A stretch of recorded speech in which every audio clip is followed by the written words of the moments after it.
The question is simple. Who left the military boot print at Hinterkaifeck? The answer is not. The answer is a ghost story. It's the story of a phantom who walked out of the woods, lived inside a family's home without them knowing, and then vanished after killing them all. The boot print is all we have left of him. It's the only solid thing he left behind. To understand the print, you have to understand the place. Hinterkaifeck wasn't a town. It was just a farm. A lonely, isolated farmstead in the middle of the Bavarian countryside in Germany. The year was 1922. The nearest village was a good walk away. You didn't just happen upon Hinterkaifeck. You had to mean to go there, and someone did. The family living there was the Grubers. They were a strange bunch, and the locals kept their distance. There was the old man, Andreas Gruber. He was in his 60s, known for being a tyrant. His wife, Kazelia, was in her 70s and very religious. Their widowed daughter, Victoria Gabriel, lived with them, and Victoria's 2 children, Kazelia, who was 7, and Joseph, who was 2. Finally, there was the new maid, Maria Baumgartner. She had only been there for a few hours on the day she died. The family was known for being insular. They were also known for something darker. It was an open secret that Andreas was in an incestuous relationship with his daughter Victoria. He had even served time in prison for it. Many people in the village believed that little Josef was not the son of Victoria's dead husband, but the son of her own father Andreas. They were a family with secrets, living alone, surrounded by dark woods. The perfect place for a tragedy. And the tragedy came on the night of March 31st, 1922. Someone, or something, took a mattock, a kind of pickaxe, from the tool shed and slaughtered them all. They were lured one by one into the barn. Andreas, his wife Kazelia, his daughter Victoria, and a young Kazelia. They were stacked like cordwood, covered in hay. Inside the house, the killer then went for the 2 remaining souls. The little boy, Josef, was killed in his cot in his mother's bedroom. The new maid, Maria, was killed in her own bed. The crime was brutal. It was personal. But the strangest part wasn't the murders themselves. The strangest part was what happened before, and what happened after, and that's where the boot print comes in. The farm went silent for 4 days. No one saw the Grubers. Smoke still rose from the chimney. The cattle were fed. The dog was tied up. Someone was still there. Finally, on April 4th, a few neighbors decided to check on them. One of them was Lorraine Schlittenbauer, a man with a complicated history with the family. They entered the barn and found the bodies. They called the police. The investigation was a mess from the start. This was 1920s rural Germany. Forensics was not what it is today. Neighbors and villagers trampled all over the crime scene. Evidence was contaminated, moved, or lost. The bodies were moved. People touched everything. But amidst all that chaos, one clue stood out, clear as day. It was the snow. A late-season snowfall had covered the ground in the days before the murders. In that snow, investigators found a single set of footprints. They came from the forest, walked directly to the farmhouse door, and stopped. There were no footprints leading away, none. It was as if the person who made them had simply vanished into the house. And the prints themselves were distinct. They were made by a man's boot, a military-style boot, the kind a soldier would wear. This was Germany just a few years after the end of the Great War. Lots of men owned military boots. But these tracks told a story. They told of a single person arriving with a purpose. They didn't wander. They didn't circle the house. They walked straight to it. This wasn't the first time the Phantom had made his presence known. The boot print found after the murders was just the final confirmation of something the Grubers already knew. They were not alone. Weeks before the slaughter, the family was on edge. Andreas Gruber told neighbors about strange occurrences there. He found a newspaper from Munich in his home. No one in the family had bought it. No one knew where it came from. It just appeared. It suggested someone had been there, a visitor who read the paper and then left it behind. Then the house keys disappeared. A large set of keys to the farmhouse went missing, and they were never found. Andreas searched everywhere. He suspected they had been stolen. Someone could now come and go as they pleased. The most chilling event happened in the attic. The old housekeeper, who had quit just before Maria Baumgartner was hired, left because she was terrified. She said the house was haunted. She heard footsteps and voices in the attic. The Grubers heard them too. Andreas went up to investigate, but found no one. He just heard the sounds of someone walking above their heads as they tried to sleep.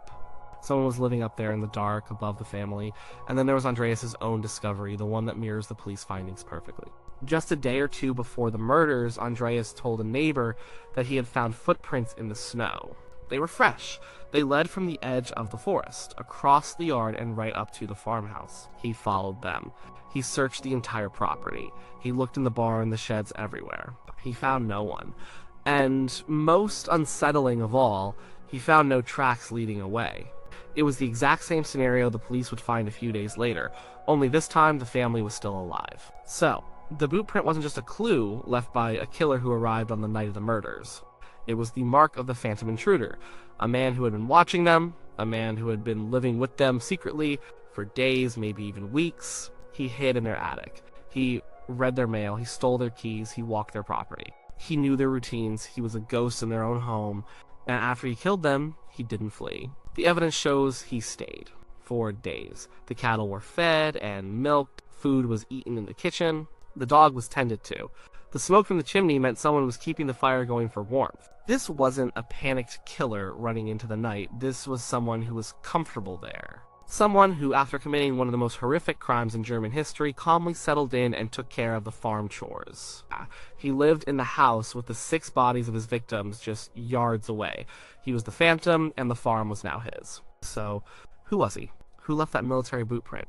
This is the question that has tormented investigators for 100 years. There are theories, there are suspects, and the boot print fits some of them better than others. Let's start with the most famous suspect, Lorenz Schlittenbauer. He was the neighbor who led the search party. He had a very close and very messy relationship with the Grubers. He had an affair with Victoria. He was widely believed to be the true father of little Josef, though he publicly denied it. He and Victoria had a difficult relationship. He wanted to marry her, but old Andreas wouldn't allow it. There was bad blood. Schlittenbauer's behavior at the crime scene was bizarre. He seemed to know exactly where to go. He disturbed the bodies, potentially contaminating evidence. He acted, some said, not like a shocked neighbor, but like someone taking control of the situation. He had a motive, a volatile mix of love, hate, and resentment. He was also a man of the right age and build. And being a German man of that era, who likely had some military experience, he could have owned a pair of military boots. But does the phantom intruder theory fit him? It's a stretch. Would a neighbor, someone who lived just down the road, need to hide in the attic for days? It seems unlikely. He could have watched the farm from his own property. The idea of him sneaking in and living secretly in the house he could see from his own window feels overly complicated. And why would he stay for days after the murders? To create an alibi, perhaps. But it's a strange and risky way to do it. The boot print fits Schlittenbauer's potential footwear, but the phantom behavior doesn't quite fit the profile of a passionate, angry neighbor. He remains a prime suspect, but the story of the intruder doesn't fully align with him. Then there is the ghost, the real phantom of the story, Carl Gabriel, Victoria's husband. He was reported killed in the trenches of World War I in 1914. His body was never recovered, but that wasn't unusual in the chaos of the war. Victoria was his widow. She received a pension. Everyone believed he was dead. But what if he wasn't? There were rumors. Some soldiers from his regiment claimed to have seen him after the date he was supposedly killed. What if Carl Gabriel survived the war, spent years in a Russian prison camp or wandering Europe, and finally made his way home in 1922? What would he have found? His wife in an incestuous relationship with her father. A child, Joseph, who was almost certainly not his. A family that had moved on without him. This theory is incredibly compelling. It explains so much. A soldier returning from war would absolutely be wearing military boots. It would be his standard footwear. He would know the layout of his own farm better than anyone. He would know how to hide, how to be silent, how to observe. Living in the attic, watching his family's betrayal unfold would make perfect sense. It would fuel a rage that could lead to a massacre. His motive would be the strongest of all revenge. The ultimate betrayal. And his behavior after the murders also fits. He was a farmer. Tending to the cattle would be second nature, an automatic response even in a state of shock. He was in a way taking back his home, even if just for a few days. He killed the family that had replaced him, and then, for a short while, he was the master of Hinterkaifeck again. Then, he simply walked away and disappeared back into the post-war chaos of Germany, a ghost returning to the shadows. The Carl Gabriel theory makes the boot print not just a clue, but the central piece of the story. It is the footprint of a dead man returning home. Many investigators and modern researchers believe this is the most plausible explanation. It turns the crime from a local dispute into a tragic story of war, trauma, and revenge. The only problem is the lack of hard evidence. There is no definitive proof that Carl Gabriel was alive after 1914. It remains a powerful but unproven theory. There are other suspects, of course. The police investigated over 100 people. There were local vagrants and drifters. In post-war Germany, many former soldiers were unemployed and desperate. A man like that, wearing his old army boots, might have been looking for a place to rob. He could have hidden in the attic, waiting for the right moment. But the robbery theory doesn't hold up well. Very little money was taken from the farm. though the Grubers were known to have a considerable amount of cash hidden away. And why would a simple robber kill everyone, including a 2-year-old child? And why would he stay for days to do farm chores? The brutality and the aftermath don't point to a simple theft. There were also theories about political motives involving extremist groups. There are theories about brothers from a nearby town who may have had a grudge against Andreas Gruber. These men also could have had military backgrounds and worn the right kind of boots. But their motives are murky, and the evidence connecting them to the crime is thin. They are possibilities, but they lack the narrative force of the Schlittenbauer or Carl Gabriel theories. So we come back to the print in the snow. It's the starting point and the ending point of the mystery. It represents the killer's arrival, a single man walking with purpose out of the dark woods. He is not a member of the family, he is an outsider. The military style of the boot suggests a background of discipline, hardship, and perhaps violence. A soldier, a veteran, a man comfortable with death. The print also represents his phantom nature. He arrives, but he never leaves. This single detail transforms the crime. It's not just a murder, it's an infiltration. The killer didn't just break in and attack. He became a part of the house. He breathed their air, and he listened to their conversations. He was a presence, an unseen horror, living just on the other side of the ceiling. The family's sense of being haunted was real. They just thought it was supernatural. The truth was far worse. It was a man. The man who left that boot print was patient. He watched and he waited. He learned their habits. He knew that Andreas Gruber went out to the barn at night. He knew how to lure them one by one to their deaths. This was not a crime of sudden passion. It was planned. It was a methodical execution. The person who made that print was also strangely domestic. After the slaughter, he made himself at home.